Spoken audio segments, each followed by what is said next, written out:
Hello friends, ಹೇಗಿದ್ದೀರಾ ಎಲ್ಲರೂ? ಇವತ್ತು ನಂದನಿದ್ದು ಬರ್ಡೇ. ಹಾಗೆ ನಾನು ಪೂರಿ ಮತ್ತೊಂದು ಪನ್ನೀರಿದ್ದು ಗ್ರೇವಿ ಮಾಡ್ತೇನೆ. ಮಧ್ಯಾಹ್ನ ಊಟಕ್ಕೆ ಏನು ಮಾಡ್ತೇನೆ ಅಂತ ಗೊತ್ತಿಲ್ಲ, ಯಾಕಂದರೆ ನಾನು ಮತ್ತು ನಂದನಿಬ್ಬರೇ. ಚರಣ ಎಲ್ಲ ಹೊರಗೆ ಹೋಗ್ಲಿಕ್ಕೆ ಉಂಟಂತೆ. ಅವ್ರು ಬೆಳಿಗ್ಗೆ ತಿಂಡಿ ತಿಂದು ಹೋಗ್ತಾರೆ. ಮತ್ತು ಸಂಜೆ ಒಂದು ನನ್ನ ಕಸಿನ್ ಮಗುವಿದ್ದು ಬರ್ಡೇ ಪಾರ್ಟಿ ಉಂಟು, ಅದಕ್ಕೆ ಸಹ ಹೋಗಬೇಕು. ನೋಡುವ ಇವತ್ತಿದ್ದ ದಿವಸ ಹೇಗೆ ಹೋಗ್ತದಂತೇಳಿ. ಇವತ್ತು September 13th Saturday. So Sunday ನಮಗೆಲ್ಲ ನಾಳೆ ಅಷ್ಟಮಿ, ಅದಕ್ಕೆ ಸಹ ಎಲ್ಲ ಪ್ರಿಪ್ರೇಷನ್ಸ್ ಆಗಬೇಕು. ಒಂದು 3 ಬಗೆದಾದರೂ ನಾನು ಉಂಡೆ ಮಾಡ್ತೇನೆ ಮತ್ತು ಚಕ್ಕುಲಿ ಮಾಡ್ತೇನೆ. ಹಾಗೆ ಈ ಸಲ 3 ಬಗೆದು, ಇಲ್ಲದಿದ್ದರೆ 5 ಬಗೆದು ಮಾಡ್ತೇನೆ. ನೋಡುವ, ಆದರೆ 5 ಬಗೆದು ಮಾಡ್ತೇನೆ, ಇಲ್ಲದಿದ್ದರೆ 3 ಬಗೆ ಉಂಡೆ, ಚಕ್ಕುಲಿ ಮತ್ತು ಅವಲಕ್ಕಿ ಮತ್ತೊಂದು ಪಾಯಸ ಎಂತಾದರೂ ಮಾಡಬೇಕು.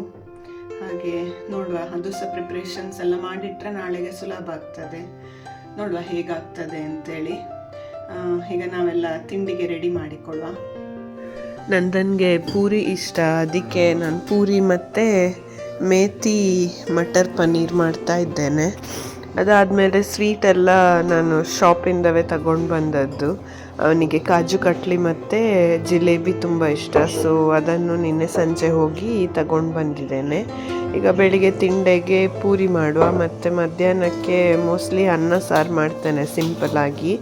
ಎಂತಾದರೂ ಒಂದು ಪಲ್ಯ ಮಾಡ್ತೇನೆ. ರಾತ್ರಿ ಹೇಗಿದ್ದರೂ ಊಟಕ್ಕಿಲ್ಲ ಅಲ್ಲ, ನಮಗೆ ಫಂಕ್ಷನಿಗೆ ಹೋಗ್ಲಿಕ್ಕುಂಟು. ಸೊ ಅಲ್ಲಿಗೆ ಸರಿ ಆಗ್ತದೆ. ಅವನಿಗೆ ಕೇಕ್ ಎಲ್ಲ ಇಷ್ಟ ಇಲ್ಲ, ಕೇಕ್ ಕಟ್ ಮಾಡೋದೆಲ್ಲ. ಅವ್ನು ಕೇಕ್ ತಿನ್ನೋದೂ ಇಲ್ಲ, ತಗೊಂಡು ಬಂದು ನಾವು ಕಟ್ ಮಾಡಿ ನಾವೇ ತಿನ್ನಬೇಕಷ್ಟೇ. ಅದಕ್ಕೆ ಹೆಚ್ಚಾಗಿ ಕೇಕ್ ತರೋದಿಲ್ಲ. ಶ್ರದ್ಧಾ ಇದ್ದರೆ ಆದರೂ ತರ್ತಾಳೆ, ಅಂದರೆ ಕಟ್ ಮಾಡಿದರೆ ಅವಳಾದರೂ ಇರ್ತಾಳಲ್ಲ ತಿನ್ನಲಿಕ್ಕೆ. ಈಗ ಅವಳು ಸಹ ಮಂಗಳೂರಲ್ಲಿದ್ದಾಳೆ, ಸೊ ಕೇಕ್ ಈ ಸಲ ತರಲಿಲ್ಲ. ಮತ್ತು ಸಂಜೆ ನಮಗೆ ಫಂಕ್ಷನಿಗೆ ಸಹ ಹೋಗ್ಲಿಕ್ಕಿತ್ತಲ್ಲ, ಹಾಗೆ ತರಲಿಕ್ಕೆ ಹೋಗಲಿಲ್ಲ. ಅವನೇ ಹೇಳಿದ ತರೋದು ಬೇಡ ಅಂತೇಳಿ. ಈಗ ನಾನಿದು ಫ್ರೋಝನ್ ಬಟಾಣಿ ಫ್ರಿಜ್ಜಲ್ಲಿ ಇಟ್ಟಿರ್ತೇನೆ, ಸೊ ಅದನ್ನೇ ನಾನು ಯಾವಾಗಲೂ ಯೂಸ್ ಮಾಡೋದು. ಮತ್ತು ಹೀಗೆ ಹಸಿ ಬಟಾಣಿ ಸಿಕ್ಕಿದರೆ ಚಳಿಗಾಲದಲ್ಲಿ ಸಿಗ್ತದಲ್ಲ, ಆಗ ತಗೊಂಡು ಬಂದು ಸ್ವಲ್ಪ ಹೀಗೆ ಬಿಡಿಸಿ ಎಲ್ಲ ಫ್ರೀಝರಲ್ಲಿ ಇಟ್ಟಿರ್ತೇನೆ. ಇದೀಗ ಟೊಮ್ಯಾಟೊ ಕಟ್ ಮಾಡಲಿಕ್ಕೆ ನಂದು ಚೂರಿ ಸ್ವಲ್ಪ ಶಾರ್ಪ್ ಇರಲಿಲ್ಲ, ಅದಕ್ಕೆ ನಾನು ಹೀಗೆ ಈ ದಂಡೆದ್ದು ಸೈಡಲ್ಲೇ ಅದನ್ನು ಶಾರ್ಪ್ ಮಾಡಿಕೊಳ್ತೇನೆ. ತುಂಬ ಬೇಗ ಶಾರ್ಪ್ ಆಗ್ತದೆ. ನನ್ನ ಹತ್ರ ಒಂದು ಶಾರ್ಪ್ ಮಾಡುವ ಮೆಷಿನ್ ಉಂಟಲ್ಲ, ಅದು ಇಲ್ಲ ನನ್ನ ಹತ್ರ, ನಾನು ಹೀಗೆ ಮಾಡೋದು. ನೋಡಿ ಈಗ ಶಾರ್ಪ್ ಆಯಿತು. ಈ ಗ್ರೇವಿಗೆ ಟೊಮ್ಯಾಟೊ, ನೀರುಳ್ಳಿ ಮತ್ತು ಡ್ರೈ ಸ್ಪೈಸಸ್ ಎಲ್ಲ ಉಂಟಲ್ಲ, ಅದನ್ನೆಲ್ಲ ಹಾಕಿ ಫ್ರೈ ಮಾಡಿಕೊಳ್ಬೇಕು. ಮತ್ತು ಅದನ್ನು ತಣ್ಣಗಾದಮೇಲೆ ಅದನ್ನು ಗ್ರೈಂಡ್ ಮಾಡಬೇಕು. ಮತ್ತು ಇದಕ್ಕೆ ಮೆಂತ್ಯ ಸೊಪ್ಪು ಮತ್ತು ಬಟಾಣಿ ಮತ್ತು ಪನ್ನೀರ್ ಮತ್ತು ಈ ಗ್ರೇವಿ, ಈ ಟೊಮೆಟೊದು ಪೇಸ್ಟಿಗೆ ಒಂಚೂರು ಗೇರು ಬೀಜ ಸಹ ನಾವು ಬಿಸಿನೀರಲ್ಲಿ ಹಾಕಿ ನೆನೆಸಿಡಬೇಕು. ಇದೆಲ್ಲರಿಗೆ ಸಹ ಗೊತ್ತಿರ್ತದೆ, ನಾನು ಹೀಗೆ ಮಾಡೋದು. ಗುರುವಾರ ಎಲ್ಲ ಮಾಡೋದಿದ್ರೆ, ನಾನು ನೀರುಳ್ಳಿ ತಿನ್ನೋದಿಲ್ಲ ಅಲ್ಲ ಗುರುವಾರ, ಆಗ ನಾನು ನೀರುಳ್ಳಿ ಹಾಕೋದಿಲ್ಲ. ಬರೀ ಟೊಮ್ಯಾಟೊ ಮತ್ತು ಗೇರು ಬೀಜದ್ದು ಪೇಸ್ಟ್ ಹಾಗೆ ಹಾಕಿ ಅಷ್ಟೇ ಮಾಡೋದು. ಈಗ ನೋಡಿ ಡ್ರೈ ಸ್ಪೈಸಸ್ ಹಾಕ್ತಾ ಇದ್ದೇನೆ. ಇದನ್ನು ಹಾಕಿ ನೀರುಳ್ಳಿ ಹಾಕಿ ಟೊಮೆಟೊ ಹಾಕಿ ಫ್ರೈ ಮಾಡೋದು. ಅದು ಸರಿ ಫ್ರೈ ಆದಮೇಲೆ ತಣ್ಣಗಾದಮೇಲೆ ಗ್ರೈಂಡ್ ಮಾಡೋದು. ಆಮೇಲೆ ಮತ್ತು ಪ್ಯಾನಿಗೆ ಎಣ್ಣೆ, ಮೆಂತ್ಯ ಸೊಪ್ಪು ಹಾಕಿ ಫ್ರೈ ಮಾಡೋದು. ಆಮೇಲೆ ಈ ಪೇಸ್ಟ್ ಆಗಿರ್ತದಲ್ಲ ಅದನ್ನು ಸಹ ಹಾಕೋದು, ಪನ್ನೀರ್ ಹಾಕೋದು, ಬಟಾಣಿ ಹಾಕಿ ಅದನ್ನು ಸರಿ ಕುದಿಸಿ ಉಪ್ಪು ಖಾರ ಅದನ್ನೆಲ್ಲ ಹಾಕಿದರೆ ಆಯಿತು. ಇದು ತುಂಬ ಈಸಿ. ಇವತ್ತು ಮಾಡಿದ್ದಂತೂ ಇನ್ನೂ ಟೇಸ್ಟಿಯಾಗಿತ್ತು. ನಾನೀಗ ಈ ವಿಡಿಯೋ ಎಡಿಟ್ ಮಾಡ್ತಾ ಇರಬೇಕಾದ್ರೆ ಉಂಟಲ್ಲ, ನನಗೆ ಶೀತ, ಜ್ವರ, ಕೆಮ್ಮು ಎಲ್ಲ ಸಹ ಶುರುವಾಗಿತ್ತು. ಅಂದರೆ ಇವತ್ತು 17th, ನಾನೀಗ ಈ ವಿಡಿಯೋ ಎಡಿಟ್ ಮಾಡ್ತಾ ಇರಬೇಕಾದ್ರೆ ಸಡನ್ನಾಗಿ ಅಷ್ಟಮಿದ್ದೆಲ್ಲ ಆದ ಮೇಲೆ ನೆಕ್ಸ್ಟ್ ದಿನ ಜ್ವರ ಶುರುವಾಯಿತು. ಇವತ್ತು ಸಹ ಉಂಟು, ಆದರೆ ಈಗ ಜ್ವರ ಕಮ್ಮಿ ಆಗಿದೆ, ಆದರೆ ವಾಯ್ಸ್ ಎಲ್ಲ ಫುಲ್ ಚೇಂಜ್ ಆಗಿ ಶೀತ, ಕೆಮ್ಮು, ತಲೆನೋವು ಎಲ್ಲ ಉಂಟು. ಹಾಗೆ ನನ್ನದು ವಾಯ್ಸ್ ಎಲ್ಲ ಸ್ವಲ್ಪ ಚೇಂಜ್ ಆಗಿ ಕಾಣ್ತದೆ. ಹೀಗೆ ಒಂದಾದ್ಮೇಲೆ ಒಂದು ಏನಾದರೂ ಬರ್ತಾನೆ ಇರ್ತದಪ್ಪ. ಈ ವರ್ಷ ಅಂತೂ ತುಂಬ ವರ್ಸ್ಟ್ ನನಗೆ.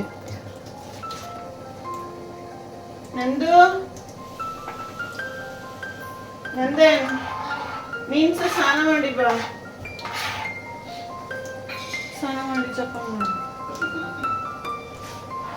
ಹೊಸ ತಂಗಿ ಹಾಕಿ ದೇವರಿಗೆ ನಮಸ್ಕಾರ ಮಾಡಿ ಮತ್ತೆ ತಿಂಡಿತೀನಿ.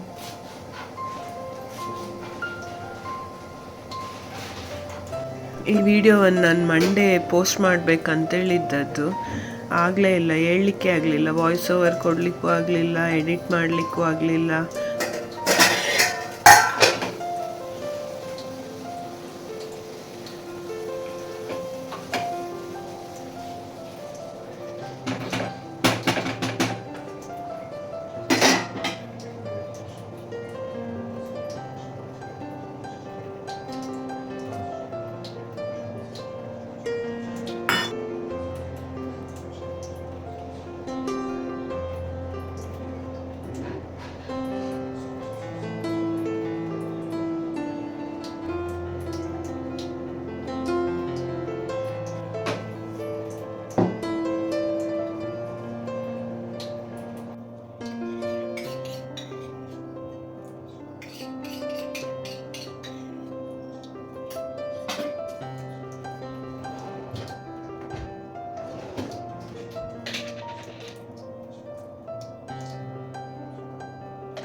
ಇಂಥ ನಾರ್ತ್ ಇಂಡಿಯನ್ ಗ್ರೇವಿಗಳಿಗೆಲ್ಲ ನಾವು ಮುಂಚೆವೇ ರೆಡಿ ಮಾಡಿಟ್ಕೊಂಡ್ರೆ ಉಂಟಲ್ಲ, ಮತ್ತೆ ಒಂದು 1/4 ಗಂಟೆಯಲ್ಲಿ ಮಾಡಿ ಆಗ್ತದೆ. ಆದರೆ ಇದಕ್ಕೆಲ್ಲ ರೆಡಿ ಮಾಡಲಿಕ್ಕೆ ತುಂಬ ಟೈಮ್ ತಗೊಳ್ತದೆ, ತಿನ್ನಲಿಕ್ಕೆ ಒಳ್ಳೆ ರುಚಿಯಾಗಿರ್ತದೆ. ರೋಟಿ ಒಟ್ಟಿಗೆ, ಚಪಾತಿ ಒಟ್ಟಿಗೆ, ಪೂರಿ ಒಟ್ಟಿಗೆ ಎಲ್ಲ ಒಳ್ಳೆ ಕಾಂಬಿನೇಷನ್ ಇದು. ಇದು ನೋಡಿ, ಎಲ್ಲ ಗ್ರೇವಿ ಎಲ್ಲ ಬಿಸಿಗೆ ರಟ್ಟಿ ಗ್ಯಾಸಿಗೆ ಮತ್ತು ಟೈಲ್ಸಿಗೆಲ್ಲ ಆಗಿತ್ತು. ಅದನ್ನು ಆಗಲೇ ಒರೆಸಿಬಿಟ್ರೆ ಒಂದು ಕೆಲಸ ಮುಗೀತದೆ. ಅದು ಡ್ರೈ ಆದರೆ ಮತ್ತೆ ಅದನ್ನು ಪುನಃ ಸ್ಕ್ರಬ್ಬರಲ್ಲಿ ತಿಕ್ಕಿ ತೊಳಿಬೇಕು. ಇದನ್ನೊಂದು 5 ನಿಮಿಷ ಹೀಗೆ ಮಿಕ್ಸ್ ಮಾಡಿದರೆ ಆಯಿತು. ಈಗ ಸ್ವಲ್ಪ ಲಾಸ್ಟಿಗೆ ಕಸೂರಿ ಮೇಥಿ ಮತ್ತು ಕೊತ್ತಂಬರಿ ಸೊಪ್ಪು ಹಾಕ್ತಿದ್ದೇನೆ. ಈ ಡ್ರೈ ಕಸೂರಿ ಮೇಥಿ ಉಂಟಲ್ಲ, ಒಳ್ಳೆ ಸ್ಮೆಲ್ ಸಹ ಬರ್ತದೆ, ಒಂದೊಳ್ಳೆ ಟೇಸ್ಟ್ ಸಹ ಕೊಡ್ತದೆ. ಇದನ್ನು ಹಾಕಿ ಗಾರ್ನಿಷ್ ಮಾಡಿದರೆ ಈ ಗ್ರೇವಿ ಮುಗೀತದೆ. ಮತ್ತು ನಾವು ಪೂರಿ ಕಾಯಿಸಿ ತಿಂಡಿ ಎಲ್ಲ ತಿಂದ್ವಿ.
ಬೇಳೆ ಬಾಕ್ಸ್ ಎಷ್ಟು ಚಂದ ಉಂಟು. ನೀನೆಂತ ಜಿಲೇಬಿಯ ಕಾಜು ಕಟ್ಲಿ? ಜಿಲೇಬಿ ಫಸ್ಟಿಗೆ.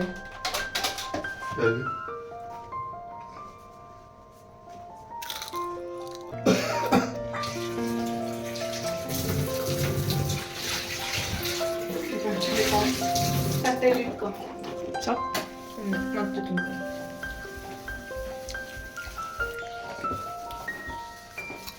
ಕಾಜು ಕಟ್ಲಿ ಬೇಕಾ? ಮತ್ತೆ ಬಾಕ್ಸ್ ಚಂದ ಉಂಟು.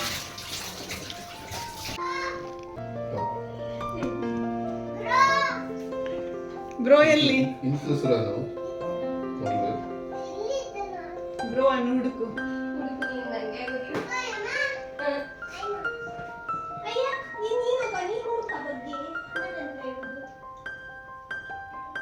ನೀ ಬಂದದಕ್ಕೆ ನನಗೆ ಸಿಕ್ತಿದ್ದ ನಂಗೆ. ಎಲ್ಲಿ ನೀನು ಹುಡುಕು? ಬ್ರೋ ಎಲ್ಲಿ? ಬ್ರೋ ಇನ್ನೊಂದು ಬ್ರೋ ಹತ್ರ ಹೋಗಿದ್ದಾನೆ, ಅಕ್ಕ ಬ್ರೋ ಹತ್ರ. ನಿನ್ನೆ ರಾತ್ರಿ ಹೋದದ್ದು ಅಕ್ಕ ಬ್ರೋ ಹತ್ರ. ಅಕ್ಕ ಬ್ರೋಗೆ ಬೇಕಂತೆ ಬರ್ಡೇಗೆ. ಈಗ ಎಂತ ಮಾಡುದು? ಅದು ನಂಗೆ ಕೊಡು ಗಿಫ್ಟ್.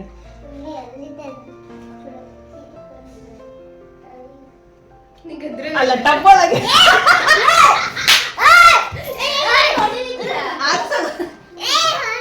ಟಪ್ಪೊಳಗೆ ನೋಡಿದಾರೆ, ನನ್ನ ನೋಡ್ಲಿಲ್ಲ. ಟಪ್ಪೊಳಗೆ ಹುಡುಕ್ತಿದ್ದಾನೆ ಅವ್ನು. ಟಪ್ಪೊಳಗೆ ಕುತ್ಕೊಳ್ತಾನೆ. ಆಗ್ತದೆ.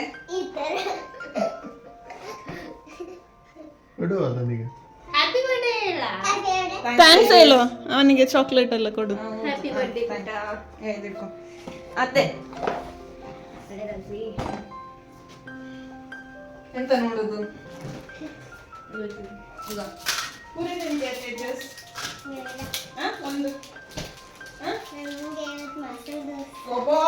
ಅಲ್ಲ, ಅವನಪ್ಪನ ಹತ್ರ ಹೇಳಿ ಮಾಡಿಸಿಕೊಂಡು ಈಗ ಕೇಳುದು, ರೆಡಿ ಮಾಡಿ ಇಟ್ರಿ ಮಸಾಲೆ ದೋಸೆ.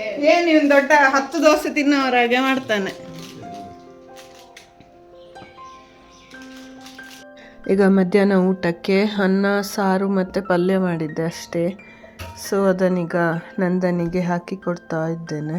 ಮತ್ತು ಒಂಚೂರು ಸೆಂಡಿಗೆ ಕಾಯಿಸಿದ್ದೆ.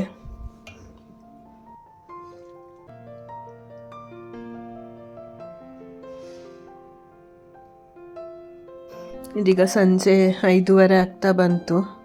ಈಗ ನಾವು ಹೋಗಲಿಕ್ಕೆ ರೆಡಿ ಆಗ್ತಾ ಇದ್ದೇವೆ. ಚರಣ್ ಇನ್ನೂ ಬಂದಿರಲಿಲ್ಲ, ಆದರೆ ನಾನು ರೆಡಿಯಾಗಿ ಕೂತ್ಕೊಳ್ವಾ ಅಂತೇಳಿ. ಮತ್ತು ಬಂದ ಕೂಡಲೇ ಹೋಗ್ಬೋದಲ್ಲ, ಅವರಿಗೇನು ರೆಡಿ ಆಗಲಿಕ್ಕೆ ಏನು ಟೈಮ್ ಎಲ್ಲ ಬೇಡ. ನಾನು ಸಹ ಏನು ತುಂಬ ಮೇಕಪ್ ಎಲ್ಲ ನಂಗೆ ಮಾಡ್ಲಿಕ್ಕೆ ಗೊತ್ತು ಸಹ ಇಲ್ಲ. ಸಿಂಪಲ್ಲಾಗಿ ಒಂದು ಕ್ರೀಮ್, ಪೌಡರ್, ಒಂಚೂರು ಲಿಪ್ಸ್ಟಿಕ್ ಹಾಕ್ಕೊಂಡ್ರೆ ನಂದು ಮುಗೀತಷ್ಟೇ. ಇದೊಂದು ನಾನು ಮತ್ತು ಶ್ರದ್ಧಾ ಸೇಮ್ ಡ್ರೆಸ್ ರೆಡ್ ಕಲರ್ ಇದ್ದು ದೀಪಾವಳಿಗೆ ತಗೊಂಡಿದ್ವಿ.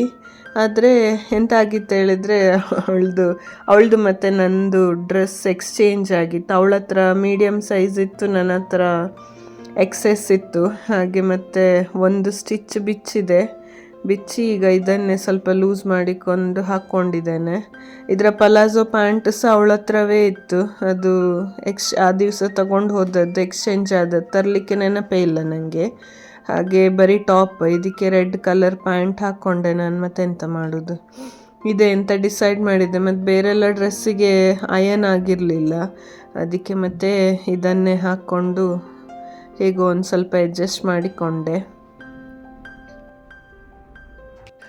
ಇದೊಂದು ತುಂಬ ನ್ಯೂಟ್ ಶೇಡ್ ಇದೊಂದು ಲಿಪ್ಸ್ಟಿಕ್ ಇತ್ತು. ಹೀಗೆ ನೋಡಲಿಕ್ಕೆ ಚೆಂದ ಕಾಣ್ತದೆ, ಆದರೆ ಕೆಲವು ಸ್ಕಿನ್ ಟೋನಿಗೆ ಅದು ಸೂಟ್ ಆಗೋದಿಲ್ಲ. ಅಂದರೆ ಅದು ಹಾಕಿದರೆ ಸಹ ಎಂಥ ಡಿಫ್ರೆನ್ಸ್ ಗೊತ್ತಾಗೋದಿಲ್ಲ. ಫಸ್ಟ್ ಇದನ್ನು ಹಾಕಿದೆ, ನನಗೆ ಆ್ಯಕ್ಚುಲಿ ಈ ಕಲರ್ ತುಂಬ ಇಷ್ಟ ಆಯಿತು, ಆದರೆ ಹಾಕಿದರೆ ಒಂಚೂರು ಸಹ ಕಾಣೋದೇ ಇಲ್ಲ. ಅದಕ್ಕೆ ಮತ್ತು ಅದರ ಮೇಲೆ ನಂದು ನಾರ್ಮಲ್ ಒಂದು brown shade, reddish brown shade lipstick ಇತ್ತು, ಅದನ್ನು ಹಾಕ್ಕೊಂಡೆ. ಇದು ಎಂಥ ಸಹ ಡಿಫ್ರೆನ್ಸೇ ಗೊತ್ತಾಗ್ತಿರ್ಲಿಲ್ಲ.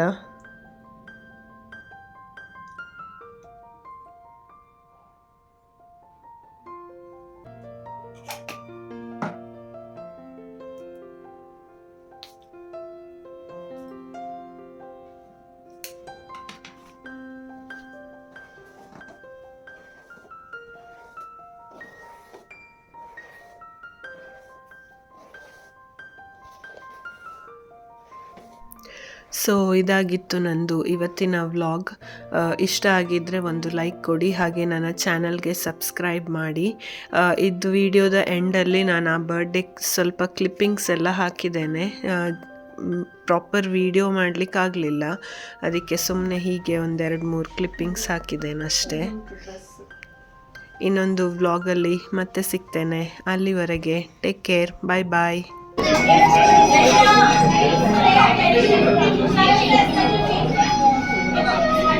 Thank you.